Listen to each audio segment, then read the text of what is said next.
10ஆம் வகுப்பு மேக்ஸ் பேப்பருடைய ஒரு சாம்பிள் 100க்கு 100 வாங்கியிருக்காங்க. ஸோ இதை நம்ம பார்க்கலாம். ஸோ எப்படி ப்ரெசன்டேஷன் பண்ணியிருக்காங்கன்னு. ஸோ 1 மார்க்கில் பார்த்தீங்கன்னா 14 அவுட் ஆஃப் 14 வாங்கியிருக்காங்க. ஸோ ப்ரெசன்டேஷன் பாருங்கள். ஸோ நீட்டாக இருக்குது. ஸோ அதே மாதிரி நெக்ஸ்ட் பேஜில் பார்த்தீங்கன்னா ஜாமெண்ட்ரி போட்டிருக்காங்க. ஸோ ஃபஸ்ட்டு 1 மார்க்கு, அடுத்தது பார்த்தீங்கன்னா geometry. So given rough diagram, fair diagram, side பார்த்தீங்கன்னா கன்ஸ்ட்ரக்ஷன் அண்ட் வெரிஃபிகேஷன். ஸோ 2 டேஜெண்ட்டில் வெரிஃபிகேஷன் கேட்குறாங்க, போட்டிருக்காங்க. ஸோ அடுத்த பேஜில் பார்த்தீங்கன்னா 2 மார்க். ஃபஸ்ட் லெசனில் கேட்கக்கூடிய A cross B, இது செகண்ட் லெசனுடைய ப்ரைம் ஃபேக்டர்ஸ். ஸோ அதோட வேல்யூஸ் பாக்ஸ் பண்ணியிருக்காங்க. இதனால் 5th லெசனில் ஸ்லோப் பாயிண்ட் ஃபார்ம். ஸோ அதுக்கு பார்த்தீங்கன்னா கரெக்டாக எழுதி பாக்ஸ் பண்ணியிருக்காங்க. ஸோ அடுத்து பார்த்தீங்கன்னா டிக்னாமெட்ரி அட்டன் பண்ணியிருக்காங்க. ஸோ நீட்டாக பாக்ஸ் பண்ணியிருக்காங்க. ஸோ டிக்னாமெட்ரியில் டயக்ராம் சம்மு போட்டிருக்காங்க. ஓகேவா. ஸோ அது பார்த்தீங்கன்னா மென்சுரேஷன் பண்ணியிருக்காங்க. இங்கே ப்ராபபிலிட்டி டைஸ் பண்ணியிருக்காங்க. ஸோ அடுத்து பார்த்திங்கன்னா கம்ப்ளீட்டிங் ஸ்கொயர் மெத்தடில் சால்வ் பண்ணியிருக்காங்க. 28 compulsory completing square method. So இன்னொரு சம் பார்த்தீங்கன்னா 19 சம் போட்டிருக்காங்க. Excluded value, 3rd lesson. Next equal straight line perpendicular to the line, 5th லெசனில். அடுத்து பார்த்தீங்கன்னா பார்ட் 3ல் 5 மார்க் A cross B நீட்டாக போட்டிருக்காங்க. இங்கே ஒரு சின்ன அறிதல் இன்டர்செக்ஷன் யூனியன் எடுத்துப்பாங்க. இன்டர்செக்ஷன்னா காமன் எலமெண்ட்ஸு. இது பார்த்தீங்கன்னா 5 மார்க் நீட்டாக பண்ணியிருக்காங்க.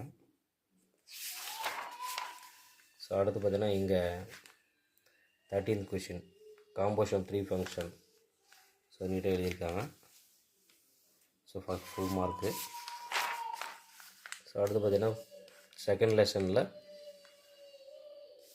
sum of the terms S1 into S2 into S3 prove பண்ணுறது. அது 34 மேட்ரிக்ஸஸ் இருக்காங்க. ஸோ மேட்ரிக்ஸ் நீட்டாக இருக்குது. ஸோ இங்கேயும் பார்த்தீங்கன்னா பக்கா நேராக பண்ணியிருக்காங்க. ஈக்குவல் சைன்லாம் நேராக கொண்டு வந்திருக்காங்க. சொல்யூஷன் முடிஞ்சிச்சு. ஸோ நெக்ஸ்ட் டைம் உங்கள் பேஜ் இருந்து ஸ்டார்ட் பண்ணல.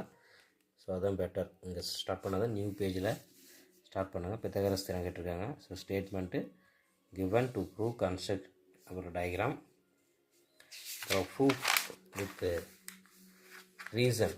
ஸோ 2 பேஜ் எழுதியிருக்காங்க இது வரைக்கும். ஸோ இங்கே ஒரு சின்ன மிஸ்டேக் பண்ணியிருக்காங்க, ஸ்டாக் பண்ணிட்டாங்க.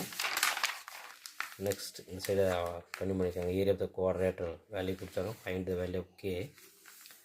Next trigonometry, the aeroplane sums கொடுத்துருக்காங்க.